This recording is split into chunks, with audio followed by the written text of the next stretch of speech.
Ward rounds are great places to learn for many reasons. They're quite tricky, complex places. There's an awful lot going on a ward round, whatever ward you work on.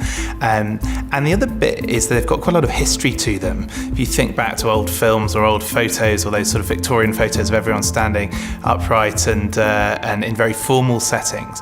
And so ward rounds have often been done like ward rounds have been done. So that can present a little bit of challenge. But on the plus side, they happen regularly. And in many wards, they're happening now at least 2 or 3 times a day. If you think about intensive care units and those sorts of settings, very regularly.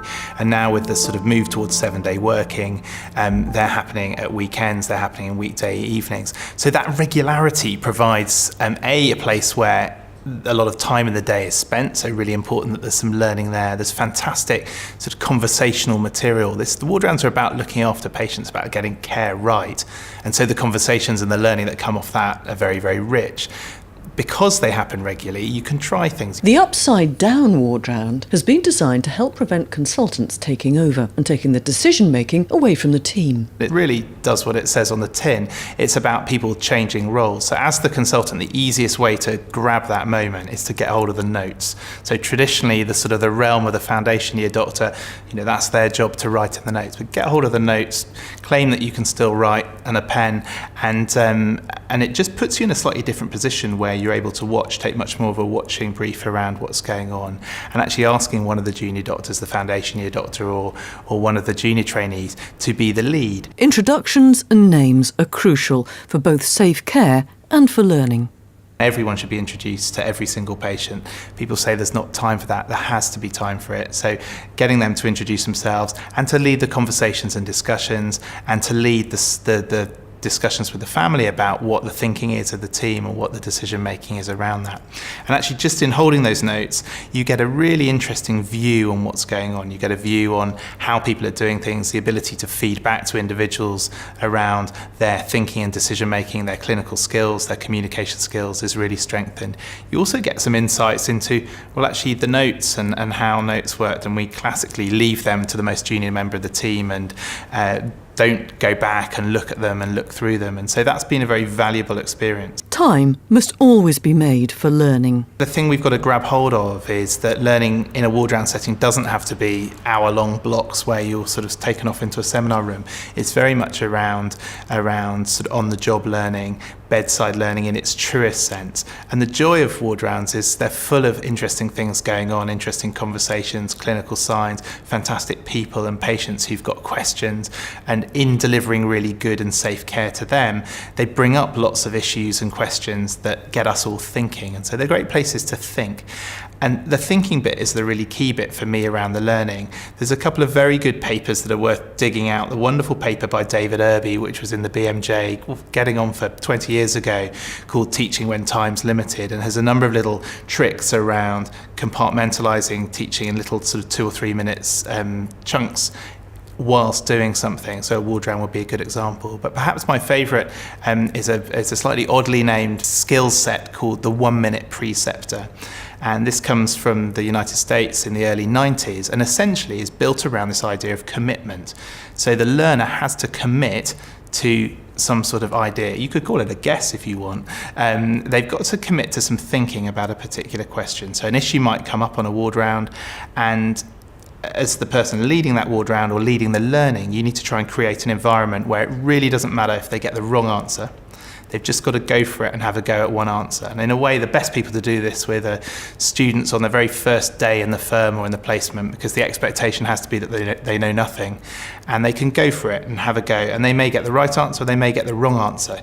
That in itself is not important. What's important is to then unpick their thinking about how they got to that answer. So let's say they got a wrong answer. You can then spend a little bit of time, just 30 seconds or a minute, trying to work out, going through them with their thinking, well, how did they come to that conclusion? What was their thinking behind it? And where they might have made an error in that thinking or taken the wrong angle on it, you can go through that with them. And the learning and the remembering and understanding then gets to a completely different level to whether it's a game of can they guess what's in the consultant's brain, which is too often the way things are done. Of course, the safety of patients always comes first. One of the difficult things about running a safe ward round is there's a lot of different stimulus coming in from different areas. So clearly they need to be very, very patient focused, and the issues and questions that a patient or their carer, a family who are with them have to be a very strong focus. There's the nursing observation chart and all of the observations that happen. There's the medical notes and the handover and the story of what's been happening over the last few hours or days in that patient's care. There's all of the blood results. The drug chart is a key part of this process. Prescribing is often an area that's done in a slightly casual and perhaps sometimes blasé way by medical staff for something that's so important. If you think about rewriting a drug chart, it's very much considered a bit of a sort of a lowly job, and it's very easy for this work to be done in a poor quality setting on a very busy ward round where there's lots of distractions. And there's been some good work done looking about ways in which you can prescribe in a safer way. One of the things in a ward round setting that's been very helpful has been around the development of a prescribing checklist. So this is a piece of work that we did, adapted from Gordon Caldwell's work down in Worthing around ward round checklists and in adult wards prescribing checklists. So we adapted one for our paediatric ward, and the idea of it is very simple. It makes the drug chart a significant area of focus for the ward round, not something that's forgotten or quickly looked at. It's something that just has a bit more priority around things. Often we'll give the checklist to a junior member of the team. It might be the student nurse, it might be the medical student, and the checklist, if you like, legitimizes them to ask questions and say, let's get hold of the drug chart. Has the allergy box been ticked? Have we got the right dose? Is everything clear? Great, yes it is. And it's a quick exercise, but it just puts the priority of that up. So again, safer care, and it allows lots of learning and conversations about what's important.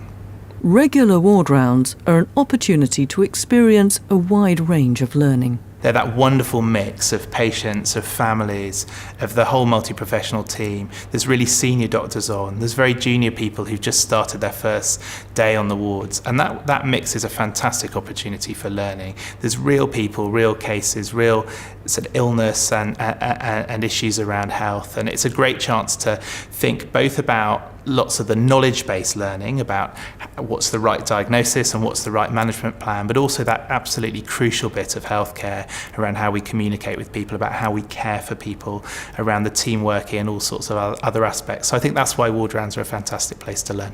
One of the privileges of working in a really dynamic and thoughtful department is around having a real focus on being a learning organisation where there's a real culture around learning. So I think a few key things for me, that relationship between learning and safe care is absolutely crucial. We have as doctors to be able to talk about our thinking and our working as we go along with it. We have to think about where we get things wrong, we're able to talk about them and think about them and try and explore why things haven't quite gone as we'd hoped. I think that openness with patients, that ability to work with the families and carers and patients who we look after to really understand how we can do things better.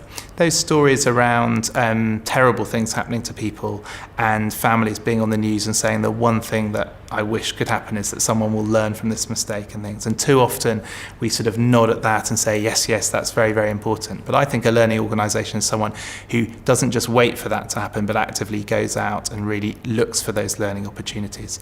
How do we use the expertise and experiences of families and carers and patients to really help us drive learning? So an example of that would be work we've done in child bereavement, where we've had families of parents and families of children who've died 2 or 3 or 4 years ago come and talk to us about their experiences around the care they were given, their experiences about what people said to them, their experiences around grief, their experiences around how people looked after them.